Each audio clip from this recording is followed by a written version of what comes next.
Tabor. We're going to be talking through the Masters. This is exciting. Kenny and myself did a show yesterday, so I would encourage anybody who doesn't watch this, or if you do watch this and you like it, keep checking that. Check that one out. It was fun to sort of have a first look type of thing. It's a small field. We have a lot of guys. I'm playing a lot of lineups, so there's guys who I like. Literally, I have I think a tiny bit of everybody. But I've got some guys I'm focused in on. And Sheets, as I always ask before we do our golf shows, is there anything you want to add? Yes. That you think should be noted? Okay. I do. First of all, we're going to be talking about like the best plays here, and we'll talk a little bit about fades and stuff like that. But there's a huge difference between the best plays and who you play, depending on what tournament you play in the Masters. I'm going to be doing a live lineup a little later, like later tonight when I do the 10 p.m. thing, and you'll see like what I mean. And if you play, for example, the Millie Maker, I mean, I want you to consider this. There's 88 golfers, 90 golfers, whatever. Yeah. There's going to be 470,000 entrants in that tournament. Okay, and you get to only play 6 guys. So if you're going to play that tournament, even if you can play 150, you'll play 750 lineups, whatever. You're just not going to want to play just the best plays. And I know what you guys are thinking. Boy, it's so easy to know who the best plays are. Sort of. You know what I mean? Sort of. For that particular tournament, you're gonna have to get funky. You're gonna have to get creative. You're gonna have to say, you know what? Okay, maybe I like Sahith at 7,700, but the rest of my lineups are not going to look so good. Maybe I need to go play Patrick Reed or something like that and leave 300 on the table. For example, you know what I mean? It just really, more than almost any other golf tournament, it's going to depend on what tournament you play, how you kind of approach this. The other thing is that I think we should get started with, I guess, a question of what you're going to want to do with Jordan Spieth. Because he is listed as somewhere between questionable and game time decision based on his wrist. And the reality is that his tee time is not until after lock. So that is a legitimate question that you're going to need to answer before you build your lineups, is what you're going to want to do with that. Are you going to ignore it? Are you going to X him? Are you going to adjust in some way? Obviously, you're going to wait and see if you get any more news. But that is definitely a question that needs to be addressed. I guess let's start with that, and then we'll go back and do tiers and stuff like that. What are you thinking about dealing with You say Spieth, but we have to include Akshay and Minwoo Lee in the same category then. Even though I expect them both to play, but it's just, do you feel that it's being hindered? Do you really think there's any chance that Jordan Spieth doesn't play? Yeah. I don't. If the reason I say that is that if in fact it's legitimately hurt, and his wrist can't, you know what I mean? If he goes to warm-ups and if he can't swing, he's not going to play. You know what I mean? I just don't know how much he's hurt. That's just my thought. You know what I mean? It's not like it's his knee. It's not his whatever. And the golf swing's nasty on you. You know what I mean? You've seen it happen. You've seen people drop out of tournament. What the hell? It's not tough. But yeah, I do think it's possible. Do I think it's probable? No, of course not. Okay. Yeah, it just factoring this, the Masters is Jordan Spieth. I think, but how much it affects him too is another thing we have to figure out. So. As of right now, I was gonna be below the field on Jordan Spieth anyway. I might flip and go a little bit above because the perception is sort of taking away some of that ownership. But again, it's not that I love to play so much, just a way to get different. And unfortunately, I'm taking a little bit of a different. The Minwoo Lee one kind of worried me a little bit because I was going to use him a little more. And Bhatia is the one I have the most ownership of any of those 3 of those guys. So I'm definitely a little wary of it. Hopefully we'll have some more clarity. I'll do some more digging throughout the day, and I'm going to be a little bit late, but I'm going to try to join you live tonight when we do the live stuff. So see if anything's cleared up by then. But yeah, with that said, let's go through it. Let's see what we like in the tiers. And this is one of those you're going to have a hard time not naming different names. And it's really, me and Kenny did a little underweight, overweight on different things because if you're playing a bunch of lineups, you're going to have some exposure to a lot of basically almost every golfer. Or unless you do what I was threatening to do in one of my tweets yesterday. Yeah. And just take my top 30 guys and just throw them in a blender and X everybody else out. Okay. That is certainly another way to play. I don't think you necessarily have to play all to play everybody in here. And when I say everybody, obviously we're not playing, Vijay Singh and Jose Alafaba, whatever. I mean, the guys that legitimately have a shot or whatever. And just listen, be careful. If you run too many Saber Sim lineups with contest sims, you might end up getting like some Freddie Couples. You know what I mean? Like yeah. Yeah. So just be careful of that before before you just blindly run stuff like that. Anyway, I guess we'll just start at the top and we'll just do what we normally do. So so Scheffler, Rahm, Rory, Koepka, Clark, and I'm just gonna go over like who the best plays are. And the best play of these guys is Scotty Scheffler. And because there are just so many good plays in below 8K or 8K and below, you can play him with incredible ease. So I think that, I have a 28% ownership projection on him. I think that's low. I think people are going to play more of him, especially in the lottery, just because you can get to, you can be so comfortable with like all the Fleetwoods and the Henleys and the Sahits and whatever it is, that I think that he's going to get jammed. That's my opinion. In the in the smaller buy-ins, in the big buy-ins, you might get the Weisenheimers that just jam, Schauffele, right, and not play as much as Scheffler. And I definitely there's going to be a big gap in ownership between the bigger buy-ins and the and the $10. So but I do think Scheffler is the best play. If I had to rank the other two, the others, I'm probably a little different on you in this. I'm not getting to any of the not narrative guys, of like the kind of like cool guys to play. I'm not going to probably get to too much Brooks or Clark. I just think that Rory and Rahm are just better. So that's going to be my tier is going to be Scheffler all the way, ahead of everybody else, then Rahm, McIlroy, then kind of a drop to the Brooks and Clark. Yeah.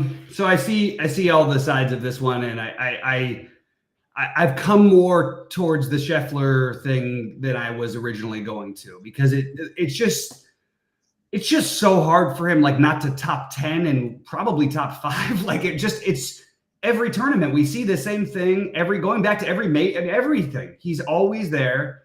The thing I'll do though is he's my highest owned of this range, but barely over Brooks. And I am going to do the Brooks thing. I am completely in on this. I want to point out that, like, last year, Phil Mickelson had been in the worst form and like possible, and he finished tied for second. Brooks also was in terrible form when he won what was it? I can't remember which Open it was a couple of years ago. He tied for second in this event. We saw Hideki win this event after missing 3 straight cuts previously, having his worst career path in the past. I don't buy that this course is reflective of current how you look currently, especially as it applies to Brooks. I think Brooks should be the second highest owned player in this range, and I will treat him as that. So I'll definitely be at least double the field on Brooks, and I will be probably with the field on Scheffler. Rahm and Rory, I'm probably going to end up above on Rahm and below on Rory, just because Rory is going to have a lot of ownership.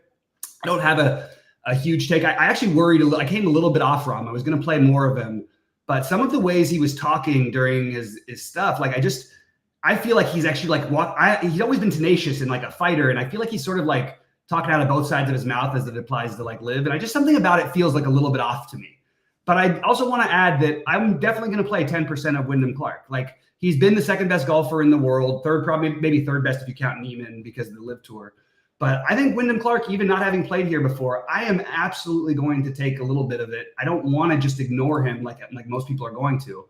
So I'm going to have a little bit of the Wyndham, but not a priority play, just to get a little different exposure. And like you said, there are a lot of other cheap plays we can use to get these guys in. So I have exposure to all, but the ones I'm overweight on the most are Brooks and I guess Wyndham, just in terms of percentages, but it's not like I have so much Wyndham or anything. It's like 12%. All right, 9K range. Yeah, so Scheffler's going to get crammed. Schauffele is going to get crammed. Going to be a lot of Scheffler-Schauffele's. There's a lot of Scheffler-Schauffele and a lot of Schauffele, no Scheffler also. Yep. And there's going to be, to that point, there's going to be a lot of Schauffele-Hideki, I think. And I'm not going to really argue with it. You want to know the truth. These two guys are playing great. They play well with this course, you know, and you don't want to play Scheffler. That just seems natural. To the point where, you know, I think that anybody else under 10K is going to be low owned, and even the guy that we talked about earlier. So we talked a little about this, and I was expecting him to get like kind of steamed, but I'm not seeing the Neiman steam that I was expecting. Yeah, same here. So if you're a believer, right, in that his form in Live is reflective of his form as a golfer, which you can make that argument. He's playing great against good golfers, right? He's just, you know, he's only 25, whatever years old, whatever. He could be the best golfer in the world right now. We don't even know it. You know what I mean? So if in fact this ownership is right on him and he's going to be like, you know, well, I'm still seeing him at 15. Maybe you are going to play him. I don't know. So I will say another way. If you like anybody except for those three guys, like Hideki, Xander, and Neiman, you could basically throw darts and get low-owned plays. Like Hovland, people forget that he used to be good at golf. It's like 2 months ago, right? I don't think everybody's ever going to play Cantlay here. Zalatoris, people might play just because he's a cool name to play, and he was great last year. Aberg, are people really going to do it? I mean, I know we were talking about that people are going to pound him. It sort of peeled off as the week has gone on a little bit. Yeah. So I guess the guy that you want to play is the guy we talked about in the intro. Is Spieth in the wrist? You know what I mean? Like, I just hope he's GTD right to the end, and then he just does his thing, man. Because when he does his thing, I mean, he just gets it going. That's the best I can describe Jordan Spieth. So as far as like the best plays, I just think it's Scheffler and Hideki. And then I don't know what to think of Neiman. Okay, hold on. All right. Well, so we're doing that real quick. I'm going to talk through a little bit because my second highest owned player on the slate is Neiman. Yeah. I love him for a fit here. He's been awesome, and again, we could say it doesn't matter, but I believe he's actually just becoming who he would have been anyway. And he probably would be Wyndham Clark if he was on the PGA Tour in most, you know, or whatever. He'd be a better version, possibly. I really believe in this guy's game. I think of course suits him. I love that the ownership is not out of control, that everyone's going to play Schauffele instead. I think Schauffele Neiman makes for an interesting starting point if you wanted to do that. I also think, look, you're trying to win a tournament with that many people. How about just going way overweight like the Neiman and Hovland part of it, and maybe going a little lower? So I have Hovland. I'll probably have double the field on Hovland. I'll have triple the field on Neiman probably. I like Xander a lot. I'm probably just going to be like just near where his ownership is because I can't play everybody. I like the idea of getting over on Cantlay at no ownership, but again, can't play everybody. I like all the ideas, but I think I end up with Matsuyama, Neiman, and Hovland the most in this range, along with Schauffele. I will have some lineups with Zalatoris, Oberg, but it's going to be significantly below the field probably, and probably the same. I'm still deciding what to do with Spieth because I want to go overweight because the strategy part of it. I also feel funky. Like I just feel like there's too many other guys I really like, so I don't need to maybe force that in as much as I wanted to initially. All right, we've got a nice 8K range for you. It's going to be the under-owned one. Yeah, we've got an 8K range which is being ignored, with the exception of a couple of guys that people are talking about. One of whom I'm just interested in, and he's going to miss the cut. And the other guy that I'm just not interested in for some reason, and I'm actually not too worried about. So the guy who's getting ownership, I'm not particularly interested in, is Shane Lowry. So he's 8K flat, 15% ownership. I don't know. I just think that I don't know. It just doesn't sit well with me, especially in the Millie Maker. The guy that I'm going to end up biting with is stupid DeChambeau. I see him at 10% ownership. I think he's going to get higher. Yeah. What? You're right. I think he's going to be higher, and he's going to miss the cut, and I'm going to have him anyway, and I'm going to get mad at myself. I think, that's kind of where I think I'm going to go. Again, I'm not going to know for sure until I do full updated ownerships later and build. And if I get him into the teens, I might just not even do it. You know what I mean? Just because it's almost impossible to model him because of how often he changes his approach and how often he changes his body form and his approach to the game and stuff. You really don't know what he's going to bring. He's never really done great here. And with his what you call it, even size irons, that's not supposed to be that great here either. So I don't know what I'm going to do with that. I'm probably going to be a sucker and play him, but that's about all I have. I mean, I'm probably going to fade Lowry. I'm probably going to play Bryson and be upset about it. And the rest of the guys like the Finau and the Morikawa, yeah. I mean, if I get to them, I get to them. But I'm just not going to prioritize them. Yeah, so my priorities, look, somebody's got to win in some of this range. Lowry is a priority of mine. The initial projections, like on Monday, because they came out a while ago, had him at like 5% ownership, and it was just like, okay, I can't get enough of Lowry into my lineups then. But when you see the ownership spike up like this to try to win the million, I totally understand why you would be on that page. I'm also playing some things. So like that's my thinking is like maybe for the high buy and small field stuff, use more of Lowry in that format versus the millionaire maker. Because you've got some incredible pivots all over the place. Yep. Cam Young is my other favorite play in this range. Cam Young, you said? Cam Young. Yep. I love Cam Young. I'm a big fan of Cam Young. Like he's been incredibly competitive. The course suits him perfectly, and he just because he hasn't won a PGA Tour event. I mean, I think he and Sam Burns are like a similar player. And look at Sam Burns has no ownership this week, so I love the Cam Young, Sam Burns, Shane Lowry. Those are the ones. And I'm eating a little bit of the Lowry chalk because I'm getting a little different with Burns, especially more so than Young. I don't know. With Bryson, currently I have the field ownership. I have the same as the field. I feel strange playing Bryson.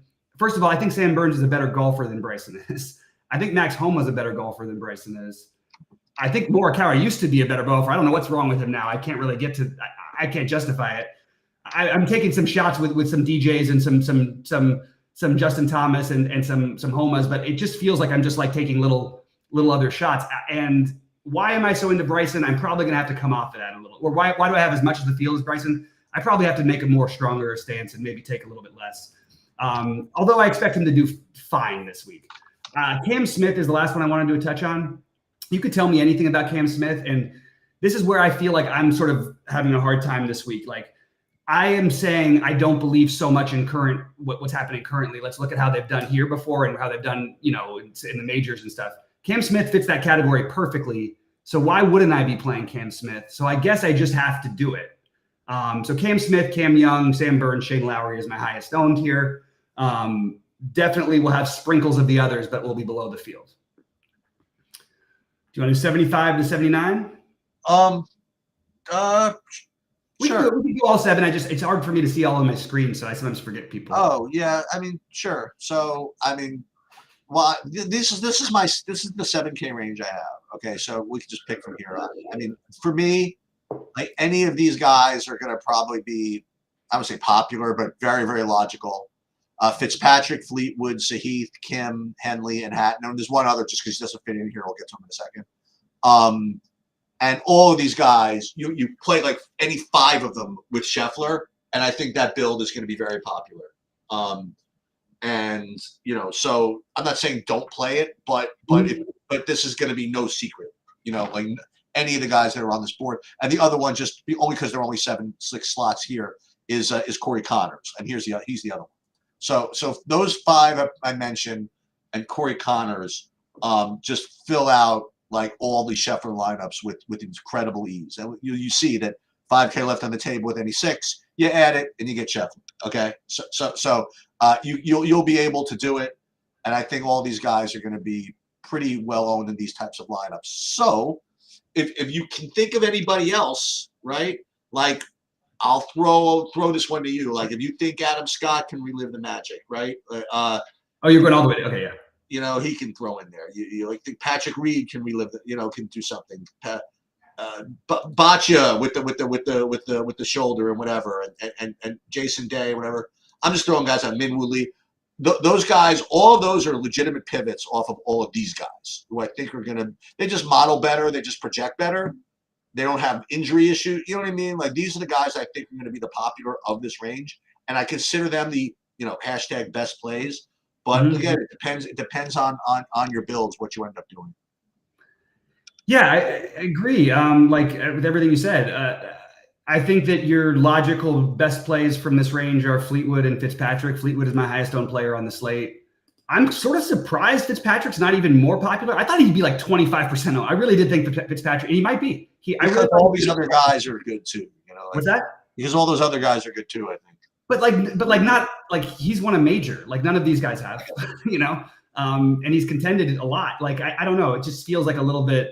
So Fleetwood, and I was going to ask you this, Sheets, like if you're running 150, like do you ever? You're not usually getting more than 40%, or that would probably be not much higher than that, right? As your highest owned golfer. If I did, I wouldn't. It wouldn't bother me. I just never do. Sure, you just don't, right? Because it's golf. Yeah.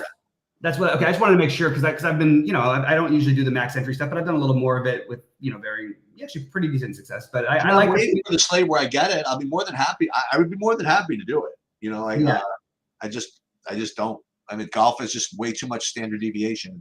You know what I mean? Like it's just for sure. Why you want to pound some the Fleetwood? I got him almost 40%, so that was what I was thinking.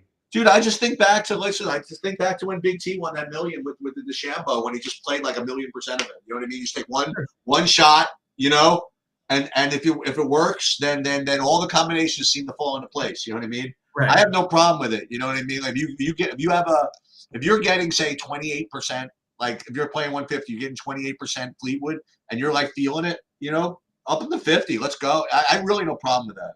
Yeah, well, that's sort of a little bit where I'm at. What's bothering me is that he just literally couldn't make a putt last week. Otherwise, he might have been right there with those guys. He played the cleanest golf of anybody on the whole freaking day. Like he literally just couldn't even make a bogey. He just could not make a birdie.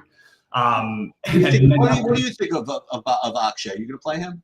Yes, and I like his style. Like I made a joke thing to Kenny where I said, like after day one of the last tournament when Akshay shot 9 under. I was like, now is the time to bet Akshay to win the Masters before he's even in the field. Right. And then, of course, he ends up winning the tournament, and then we'll, now he's in there. If he plays, and I think he'll play. I do like Akshay. So in terms of ownership, it's Fitzpatrick and Fleetwood are my two highest owned. I don't mind that they're going to have some ownership. I'm doing plenty of other things. I'm above the field on Brian Harmon. I like Theegala. I have 15% Theegala. I don't know where that's going to end up. It probably ends up right with the field. I am not touching Jason Day and Sungjae Im right now. I'm probably going to end up getting just like a few shares, but I just don't have that much. Tyrrell Hatton, I thought was going to be more popular. So I think he's an interesting pivot off of Fleetwood and Connors, who I like both of very much. I didn't get to Tom Kim, which is very rare for me. So maybe I'm going to have to adjust. Patrick Reed, just because put a gun in my mouth and I just have to do it because it's Augusta 7,400 and I'm tired of watching him play well here and costing me money. I'm not getting to Ricky. I do like Minwoo as a pivot, but again, worry about the injury. I'll way overweight Russell Henley. I was going to way overweight Russell Henley until I realized it was impossible because he's going to be 20% owned. Siwoo Kim and Adam Scott, I love both of them. So I have 22% Adam Scott right now, and Siwoo, I've only got 15, but he's in a lot of my bigger buy-ins. I think if you're going to make a pivot and just try to go for it, I think that Steven Yeager is your guy. I didn't get to as much of him, but I will try to force him in, especially into the lottery, because I think he ends up getting forgotten. And as well, I think Harris English, same thing. But again, more lottery, more than I'm going to use him for my main lineups.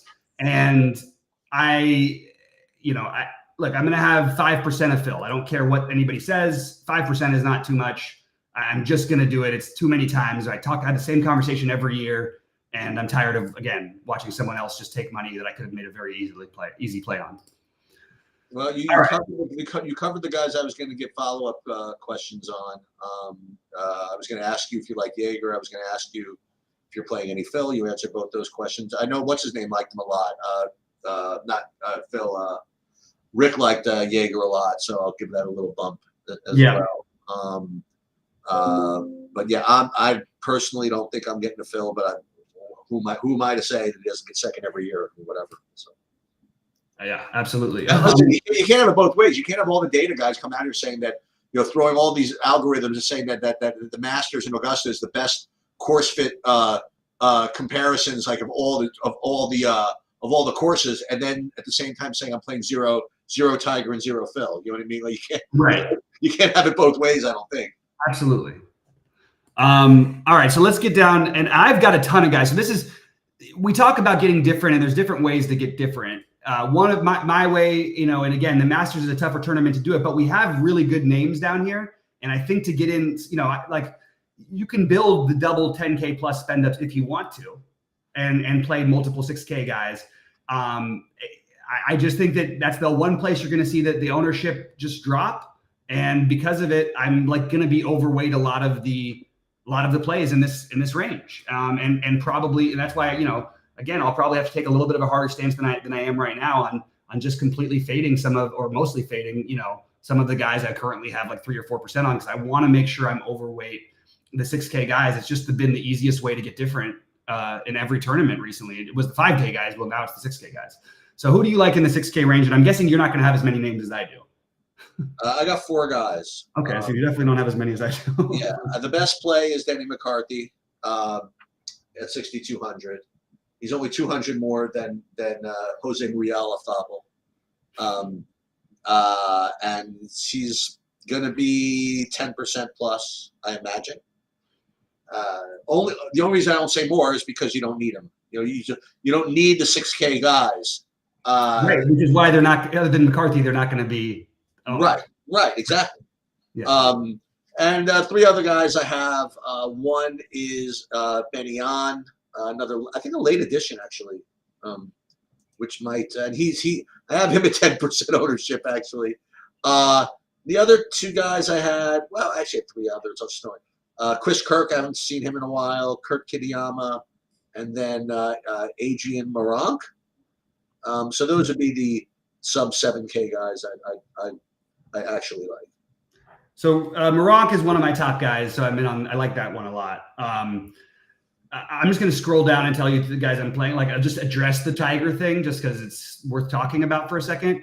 I will have a small percentage of Tiger, if for no other reason than it's interesting and narrative stuff, and he plays the course well enough. And I think it's really smart to bet him to make the cut. I understand if he can't walk after the weekend, but it's just something like 5% of my lineups, in the lottery, I'll take some Tiger shots while no one's doing it. It's whatever.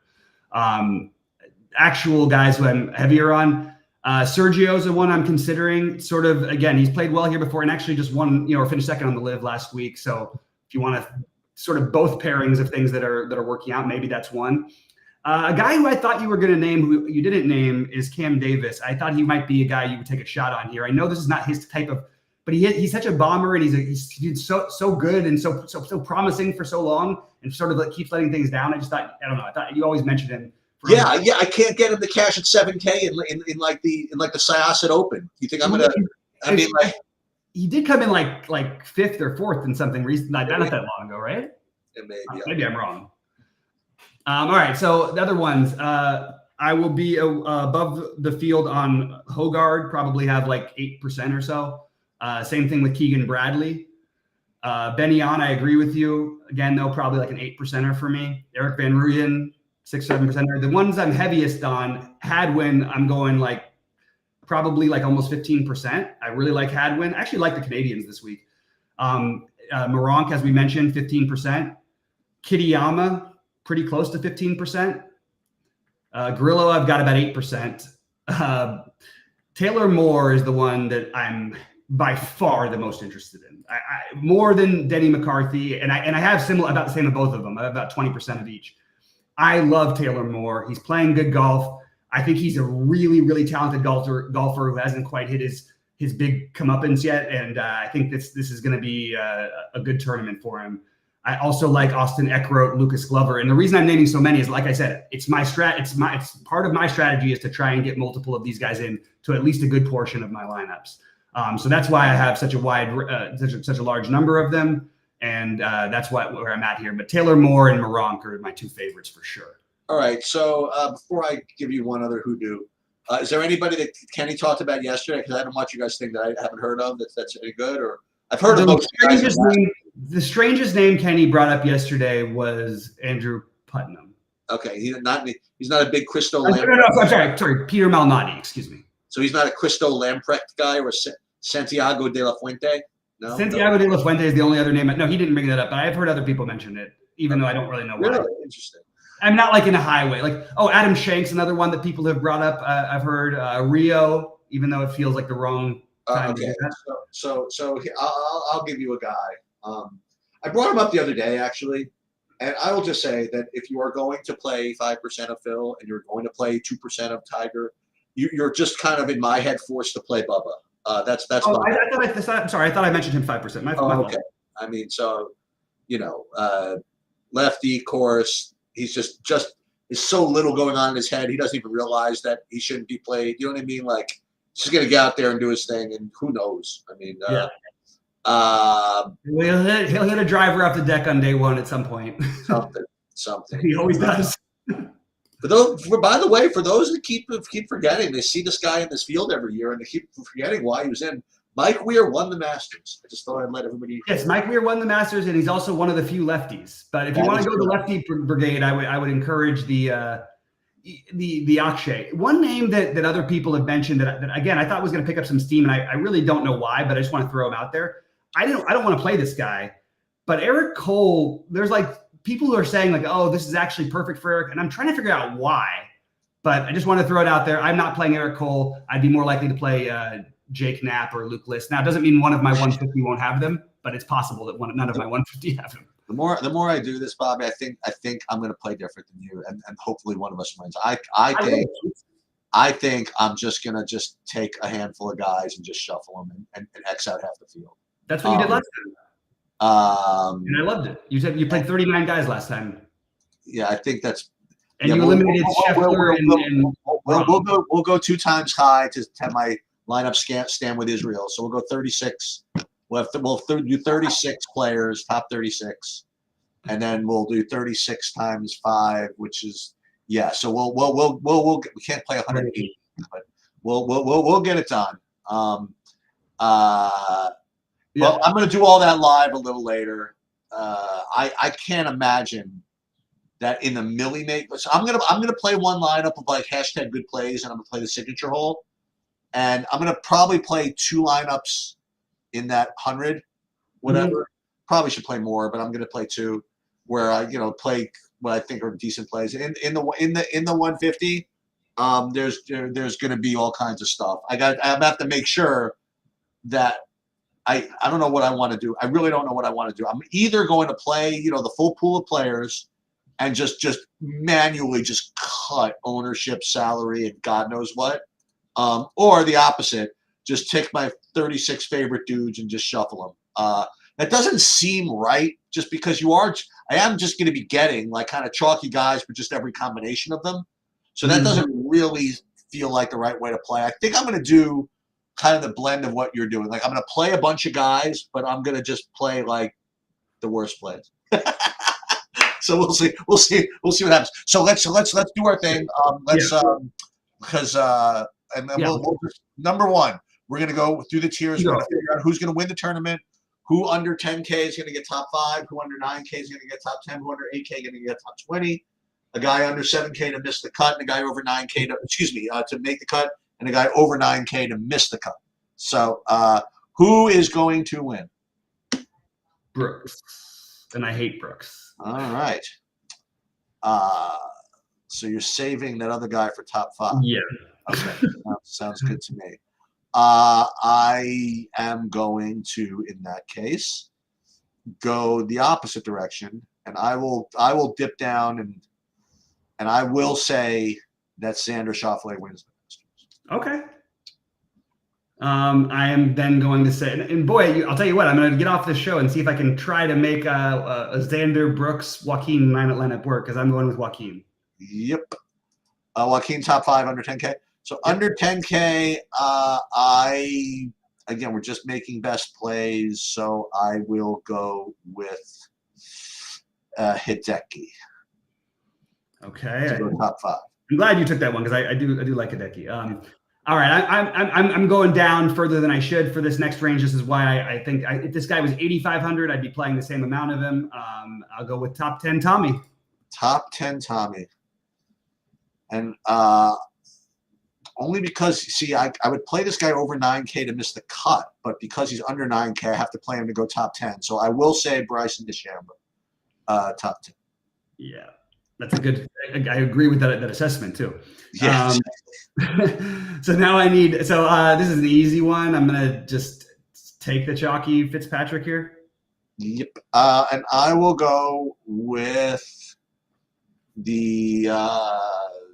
Since you already took that guy, I will go with the. Could go chalky that guy. I just don't want to name everybody or chalky that guy. So I'll go the other chalky guy. I will go Sahith at 77. Thigala, okay. And he's another guy that can miss the cut, by the way. Under 7K, very easy one for me. There's 2 that I love, but I love Taylor Moore, as we know. To make the cut. Yeah, but I'm playing. I mean, when I say these are guys who I want to like have a stand on. You know what I mean? Yeah, to make the cut, I'm kind of safe with McCarthy to make the cut at 60. I like that. Okay, that's fine. So I'll take that. How about over 9K to miss the cut? Okay, it feels like cheating to say Spieth, but actually, Spieth is a guy I would have thought about anyway. This is a really tough one for over 9K to miss the cut. It is. So you need to find some sort of something or other. I guess even though I like him more, I'll have him more of him in the field would be Wyndham just because he hasn't played it. But that's really like I don't think that any of these guys are missing the cut. We say that every year, but then somebody does every year. They do. And I'm not going to go A-Bird because I think that he's just, again, even though he hasn't, I don't think he's ever played the course. Mm-hmm. I just think he's too steady. I don't think he's going to miss it.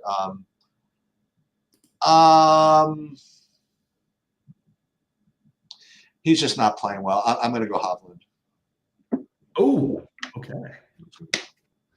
All right, so we'll see what happens. It's going to be a lot of fun. Again, we can talk about some lineup building later on. I'll join you guys at 10 Eastern. Are you do you have any bets? You can't do anything. There's a few I might place. I'm going to have somebody bet on Fleetwood, probably to top 5 and win.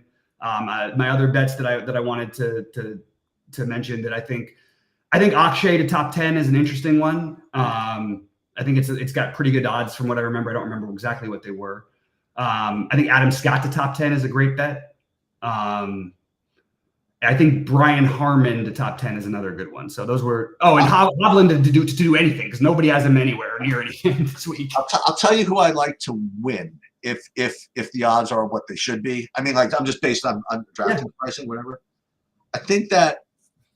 Well, I have $34 in my account right now, and I'm going to do it. So I'm going to play. I'll pull up the odds here, and I'm going to reveal it as I see it. Let me just look at the odds. Masters just to win. Let's see, down. Oh, look at this. Down. We are going to play at 60-1 Max Homa to win the tournament. I love those odds on Homo. Can I see that for a second really quick? Yep. Okay, let's see. Okay, so I would say I like the Homa. I really like the Cam Young. So we're gonna empty the clip, like all $30 in the account. We're gonna go for Homa. I just know he can win the tournament, and he's 60-1.